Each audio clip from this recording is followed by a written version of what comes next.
जो last class थी हमारी उसमें हमने आर्टिफिशियल वेजिटेटिव प्रोपगेशन को स्टार्ट कर दिया था और आर्टिफिशियल वेजिटेटिव प्रोपगेशन का हमने जो फर्स्ट टॉपिक है, फर्स्ट टाइप है कटिंग, वो भी स्टडी किया था। कटिंग में, कर्तन में हमने स्तंभ कर्तन और मूल कर्तन, है ना, स्टेम कटिंग और रूट कटिंग दोनों की बात कर ली थी। अब हम किसकी बात करेंगे? जो हमारा सेकंड टॉपिक है लेयरिंग। क्या है? लेयरिंग। तो देखिए, लेयरिंग का मतलब होता है दाब लगाना। लेयरिंग का मतलब क्या होता है? दाब लगाना। और दाब लगाना से अभिप्राय यहां पर कि प्लांट की किसी ब्रांच को सॉइल के अंदर, प्लांट की किसी ब्रांच को, किसी शाखा को या उसके भाग को किस में रखना? सॉइल के अंदर, मृदा के अंदर रखना। मृदा के द्वारा उसके ऊपर क्या लगाना? दाब लगाना, ताकि उसमें अपस्थानिक जड़ों का क्या हो सके? विकास हो सके। तो सीधा सा कंसेप्ट यहां पर क्या बनता है? पादपों में अपस्थानिक जड़ों को या अपस्थानिक जड़ों के निर्माण को प्रेरित करना, बिना उस शाखा को मात्र पादप से अलग किए, है ना। तो ध्यान में रखें यहां पर कि यहां पर आ जाता है आपका induce the formation of adventitive roots without separate the branch from plant. तो आप यहां पर लिख सकते हैं कि पादपों में शाखाओं को अपने मात्र पादप से पृथक किए बिना, पादपों में शाखाओं को अपने मात्र पादप से पृथक किए बिना उनमें अपस्थानिक जड़ों का विकास करना। दाब लगाने में क्या होता है? पादपों को मात्र पादप से पृथक किए बिना, है ना, उनकी ब्रांचेस को पृथक किए बिना हम क्या डेवलप करवा रहे हैं? हम डेवलप करवा रहे हैं एडवेंटेटिव रूट्स, अपस्थानिक जड़ें। और उन अपस्थानिक जड़ों की उपस्थिति में नया प्लांटलेट बन जाएगा, नए पादप का क्या हो जाएगा? निर्माण हो जाएगा। कितने प्रकार की होती है लेयरिंग? तो यहां पर देखिए दो तरह की लेयरिंग होती है। एक होती है माउंड लेयरिंग और दूसरी होती है एयर लेयरिंग। माउंड लेयरिंग को हम कहते हैं टीला दाब विधि। क्या कहते हैं? टीला दाब विधि। और एयर लेयरिंग को हम क्या कहते हैं? तो एयर लेयरिंग को हम कहते हैं वायु दाब विधि। क्या कहते हैं? वायु दाब विधि के नाम से जाना जाता है। देख लेते हैं इनके अंदर क्या होता है। पहले हम बात करें माउंड लेयरिंग या टीला दाब विधि। ये रहा आपका, इसे माउंड लेयरिंग या फिर इसे ग्राउंड लेयरिंग के नाम से भी जाना जाता है। इसे टीला दाब विधि के नाम से भी जाना जाता है। ऐसे पादप, है ना, ऐसे पादप जिनकी शाखाएं भूमि की सतह के नजदीक होती हैं, ऐसे पादप जिनकी शाखाएं भूमि की सतह के नजदीक होती हैं, उन शाखाओं को पकड़कर आप झुकाकर और सॉइल सरफेस के अंदर, है ना, मृदा के अंदर आप क्या करते हैं? दबा दें। शर्त यह है कि मृदा में दबे हुए भाग में 2 या 2 से अधिक क्या होनी चाहिए?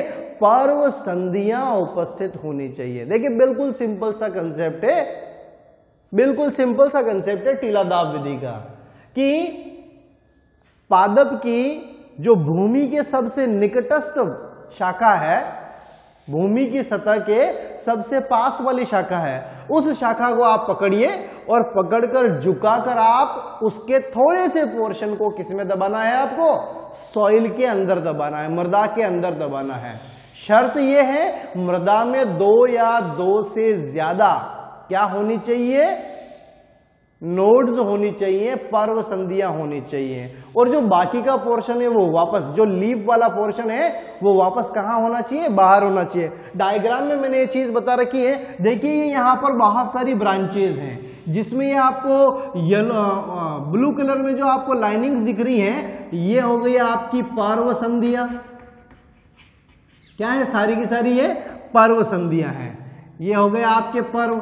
अब देखिए यहां पर हमने क्या किया है, एक ब्रांच को यहां पर पकड़कर और कहा ये सॉइल सरफेस है, इस व्हाइट कलर की सॉइल सरफेस के अंदर हमने इसको क्या कर दिया है, दबा दिया। लेकिन देखिए जो पत्तियों वाला पोर्शन है, लीव्स, ये लीव्स, पत्तियों वाला जो पोर्शन है वो कहां निकला हुआ है, बाहर निकला हुआ है। थोड़ा सा पोर्शन जिसमें यहां पर मैंने कितनी 2 नोड्स को अंदर रखा है, तो यहां पर 2 या 2 से अधिक पर्व संधियां मृदा के अंदर होनी चाहिए। अब क्या होगा, कुछ ही दिनों के बाद में इन पर्व संधियों से अपस्थानिक जड़ें निकल कर आ जाएंगे। ये रही साहब, क्या निकल के आ जाएंगी, अपस्थानिक जड़ें निकल के आ जाएंगी। अब जैसे ही इनमें अपस्थानिक जड़ें विकसित हो जाती हैं, आप इस शाखा को मात्र पादप से अलग कर लीजिए, और मात्र पादप से अलग करने के बाद आप इसे कहीं पर भी ले जाकर क्या कर सकते हैं, उगा सकते हैं, है ना। कहीं पर भी ले जाकर इसको मृदा में बो दीजिए, नया प्लांट का फॉर्मेशन हो जाएगा, नया प्लांट जनरेट हो जाएगा। तो इस तरीके की लेयरिंग को हम कहते हैं माउंड या ग्राउंड लेयरिंग। बस इतनी सी बात कि ये ऐसे प्लांट में होता है जिसकी शाखा को झुकाकर भूमि में दबाया जा सके। एग्जाम्पल देखें, जैसे जैस्मिन हो गया, चमेली हो गया, आपका मोगरा हो गया, स्ट्रॉबेरी हो गया, रस्पबेरी हो गया, जिनकी बेलें होती हैं या फिर जिनकी ब्रांचेस बिल्कुल भूमि की सतह के नजदीक होती हैं, उन्हीं के अंदर टीलादाब विधि कार्य करती है। अब ऐसे प्लांट जिनकी शाखाएं भूमि की सतह के नजदीक नहीं होती है, उनमें लेयरिंग के लिए जो सेकंड मेथड है आपका, वो आ जाता है एयर लेयरिंग, है ना, या गुट्टी लगाना भी कहते हैं। हिंदी में हम इसको कहते हैं वायुदाब विधि। क्या कहते हैं इसे, वायुदाब विधि। क्या होता है वायुदाब विधि? तो प्रोसेस कुछ इसी प्रकार की है, केवल हम उसे मृदा की सतह में नीचे नहीं दबा रहे हैं, बल्कि वायु के अंदर ही उसे मृदा से क्या कर रहे हैं, कवर कर रहे हैं। पादप की एक शाखा और इस शाखा के मृत भाग को, यानी छाल हो गया, बार्क हो गया, उस बार्क को हम छीलकर, उस छाल को हम क्या करेंगे, छीलकर क्या कर देंगे, हटा देंगे।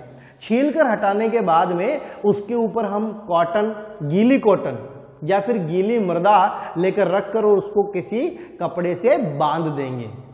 इसको तो हम बोलते हैं गुट्टी। अब क्या होता है कि उसके ऊपर कुछ इस प्रकार की व्यवस्था की जाती है ताकि उसके ऊपर बूंद बूंद करके क्या गिरता रहे, पानी। तो कैसा अरेंजमेंट होना चाहिए, उसके ऊपर बूंद बूंद करके पानी गिरता रहे। कुछ ही दिनों के अंदर उसमें भी अपस्थानिक जड़ों का क्या हो जाएगा, निर्माण हो जाएगा। तो यहां पर देखें कुछ इसी प्रकार का मैंने बता रखा है कि ये पादप की एक ब्रांच है और इस ब्रांच में इस जगह हमने इसकी छाल को थोड़ा सा छीलकर और उसके ऊपर गीली कॉटन या फिर गीली मृदा लेकर बांध दिया। जैसे ही गीली कॉटन या गीली मृदा लेकर बांधते हैं तो इसको हम क्या कहते हैं, गुट्टी कहते हैं। क्या कहते हैं, गुट्टी कहते हैं। अब इस गुट्टी के ऊपर ये आपका ड्रॉप बाय ड्रॉप, है ना, बूंद बूंद करके क्या गिर रहा है, पानी गिर रहा है। कुछ ही समय के बाद में यहां पर क्या डेवलप होने लग जाएंगी, यहां पर एडवेंटेटिव रूट्स डेवलप होने लग जाएंगी, अपस्थानिक जड़ों का विकास हो जाएगा। और अपस्थानिक जड़ों का विकास होने के बाद में आप इस शाखा को मात्र पादप से अलग करके और कहीं पर भी उगा सकते हैं। तो इस तरीके से हम एयर लेयरिंग या वायुदाब विधि के माध्यम से भी वेजिटेटिव प्रोपगेशन करवा सकते हैं। लेकिन ये सारे के सारे आर्टिफिशियल मेथड हैं जिसे मानव ने अपने स्वार्थ के लिए, अपने आर्थिक महत्व के लिए, अपने उपयोग के लिए डेवलप किए हैं। किसमें पाई जाती है एयर लेयरिंग की मेथड? तो देखिए, लेमन का प्लांट हो गया, ऑरेंज का प्लांट हो गया, पॉमग्रेनेट यानी अनार हो गया, तो नींबू हो गया, जो आपका ऑरेंज है संतरा हो गया, और जो आपके पॉमग्रेनेट अनार हैं, इस तरीके के पादपों में आपको क्या देखने को मिलेगी, गुट्टी या फिर एयर लेयरिंग देखने को मिलती है। तीसरा मेथड आ जाता है आपका कौन सा, ग्राफ्टिंग, जिसकी बात कर लेते हैं हम। लेयरिंग के बाद में जो आपका थर्ड टाइप आ जाता है आर्टिफिशियल वेजिटेटिव प्रोपगेशन का, जिसको हम क्या बोलते हैं, जिसे हम कहते हैं ग्राफ्टिंग। तो 3 मेथड थे, कटिंग, लेयरिंग, ग्राफ्टिंग। हमने 2 स्टडी कर लिए, कटिंग और लेयरिंग। तीसरी हम बात कर लेते हैं ग्राफ्टिंग या रोपण। तो देखें कि ग्राफ्टिंग की बात करें अगर, तो ग्राफ्टिंग का मतलब होता है रोपण। और रोपण से अभिप्राय, रोपण का मतलब क्या है? रोपण से अभिप्राय है कि किसी वांछित लक्षण युक्त नए पादप का निर्माण करना, 2 अलग अलग पादपों को जोड़कर, या फिर आप कह सकते हैं 2 अलग अलग किस्म के लेकिन एक ही प्रजाति के, 2 अलग अलग किस्म के लेकिन एक ही प्रजाति के पादपों के भागों को आपस में जोड़कर एक वांछित लक्षण युक्त पादप का क्या करना, निर्माण करना। यह प्रक्रिया कहलाती है ग्राफ्टिंग। अब कैसे? तो देखें कि आपने देखा हो कि एक ही गुलाब के पौधे के ऊपर, एक गुलाब का पौधा है, उसके ऊपर व्हाइट रोज भी लग रहा है, उसके ऊपर येलो रोज भी लग रहा है, उसके ऊपर पिंक रोज भी लग रहा है, उसके ऊपर रेड रोज भी लग रहा है। यानी एक ही प्लांट के ऊपर आपको कितने कलर के, 4 कलर के रोजेज मिल रहे हैं। तो वो किसके थ्रू जो है पॉसिबल हुआ? वो जो प्लांट बना वो किसके थ्रू बना?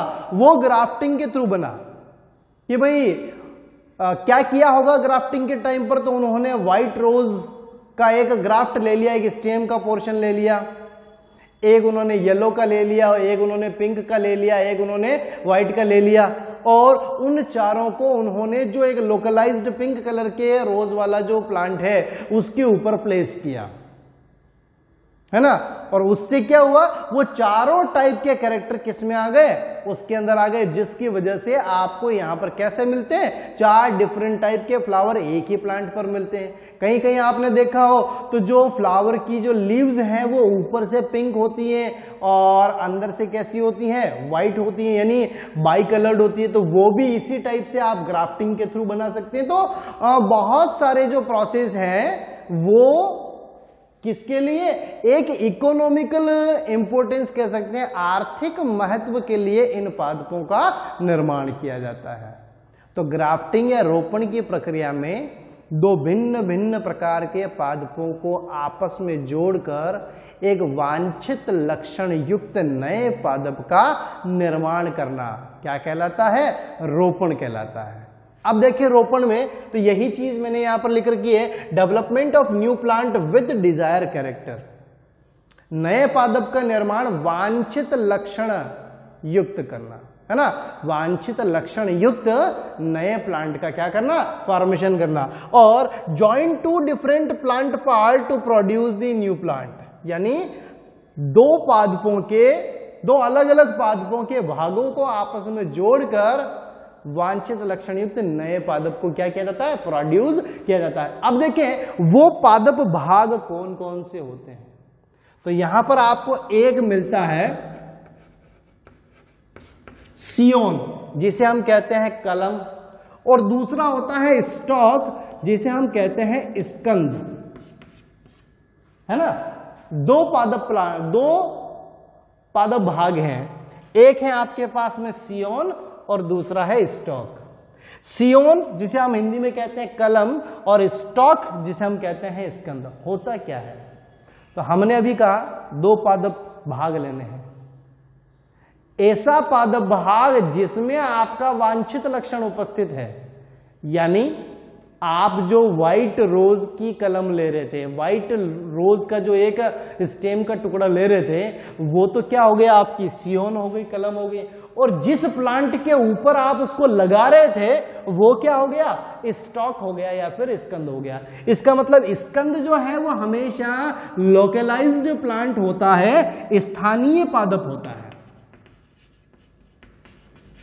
स्थानीय पादप होता है। और ये जो स्थानीय पादप है ये क्या अवेलेबल करवाता है, तो ये कलम को मैकेनिकल सपोर्ट अवेलेबल करवाएगा, यांत्रिक आलंबन अवेलेबल करवाएगा, साथ में जितने भी न्यूट्रिशंस की रिक्वायरमेंट होती है वो सारी फुलफिल किसके द्वारा होती है, स्कंद के द्वारा होती है। तो पोषण उपलब्ध करवाना और यांत्रिक आलंबन उपलब्ध करवाना, दोनों काम किसके हैं? स्टॉक के हैं।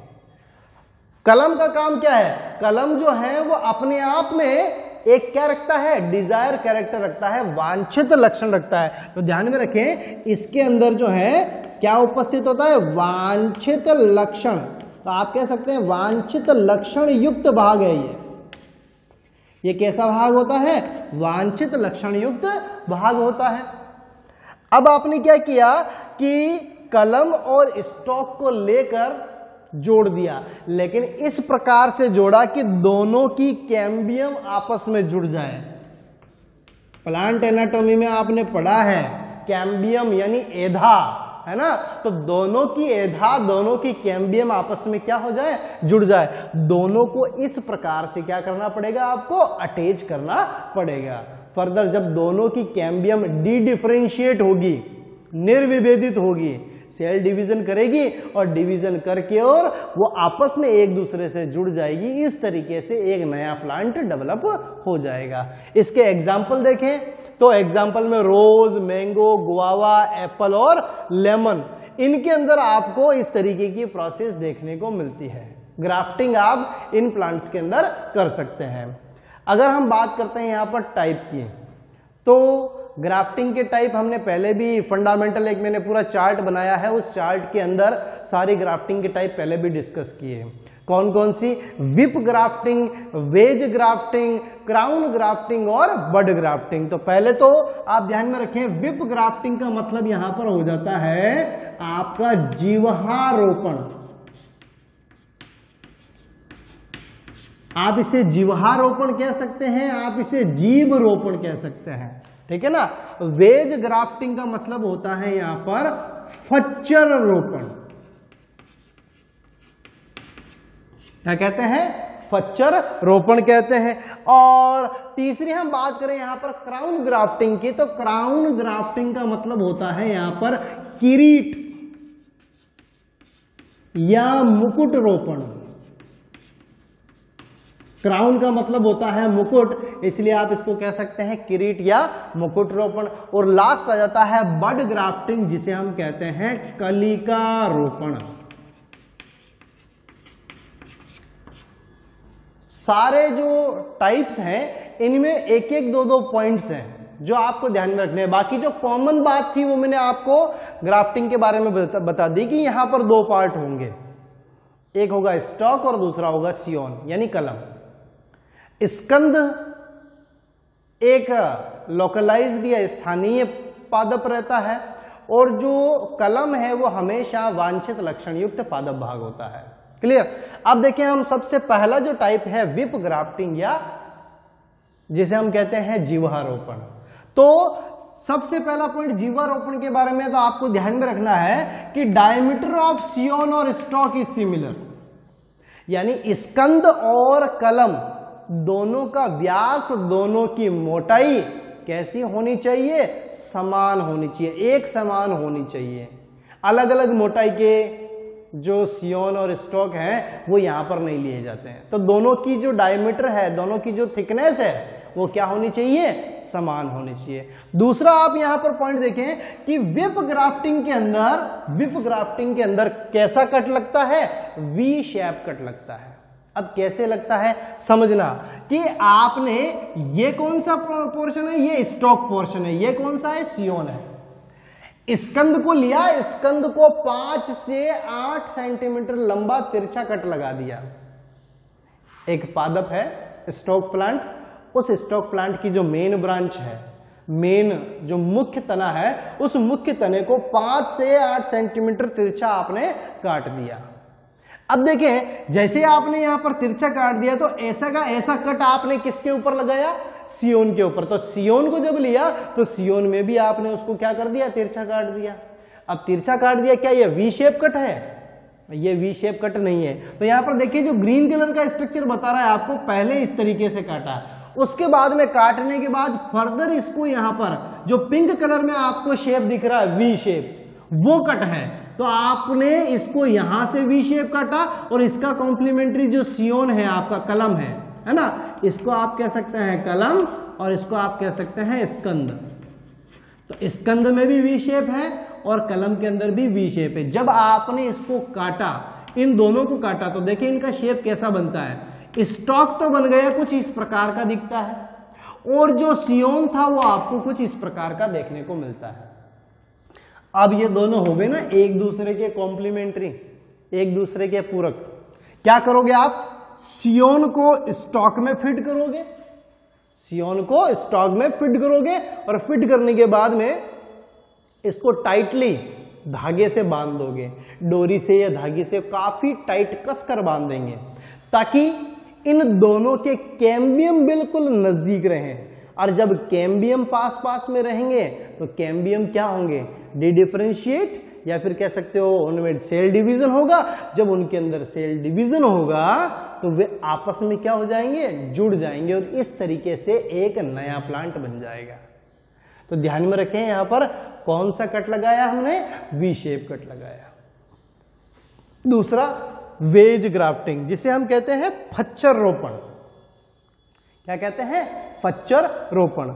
अब फच्चर रोपण में भी आपको, जैसे मैंने आपको कहा विप ग्राफ्टिंग में, जिह्वा रोपण में स्कंद और कलम दोनों का व्यास कैसा होना चाहिए? समान होना चाहिए। उसी प्रकार से वेज ग्राफ्टिंग में भी दोनों का व्यास क्या होना चाहिए? समान। दोनों की मोटाई, दोनों की थिकनेस, दोनों का डायमीटर एक जैसा होना चाहिए। तो ये इसके ऊपर भी अप्लाई होता है। इसके अंदर भी कौन सा कट लगता है? तो वी शेप कट लगता है। अब दोनों में मैं डिफरेंस अभी आपको बता दूंगा। यहां पर आप देखें, ये रहा आपका सियोन वाला पोर्शन और ये रहा आपका स्टॉक वाला, यानी ये स्कंद हो गया, ये कलम हो गया। देखिए आप कलम को देखिए, कलम में आपको यहां पर वी शेप कट मिल रहा है ना। आपने इसको कैसा काट दिया? वी शेप काट दिया, और जस्ट इसका कॉम्प्लीमेंट्री, इसका पूरक किसमें बना दिया? स्टॉक के अंदर बना दिया। यहां पर देखने को तो आपको सीधा वी शेप दिख रहा है। इन दोनों को आप जोड़कर और थ्रेड से, धागे से, डोरी से आप क्या कर दोगे? इसको बांध दोगे। वही कैम्बियम अटैच हो जाएंगे और नया प्लांट जनरेट हो जाएगा। लेकिन इसमें और इसमें अंतर क्या? दोनों में, इसमें भी वी शेप कट है और इसमें भी वी शेप कट है। तो कैसे? आपने यहां पर पहले दोनों को कैसा काटा हुआ है? तिरछा काटा, और तिरछा काटने के बाद उसमें आपने वी शेप कट लगाया है। जबकि यहां पर सिंपली आपको नॉर्मल वाला जो वी शेप कट है वो देखने को मिलता है।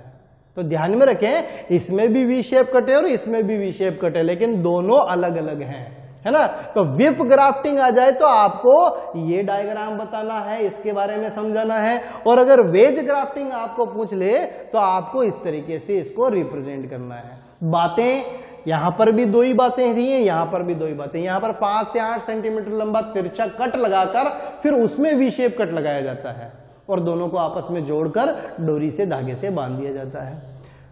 दोनों के जो डायमीटर हैं, जो थिकनेस है, वो समान होती है। यहां पर भी वही दो बातें, एक दोनों की थिकनेस समान होती है, और वी शेप कट लगाकर दोनों को आपस में ज्वाइंट करके धागे से, थ्रेड से बांध दिया जाता है। तीसरी बात आ जाती है क्राउन ग्राफ्टिंग, है ना। तो क्राउन ग्राफ्टिंग इन दोनों से कैसे अलग है?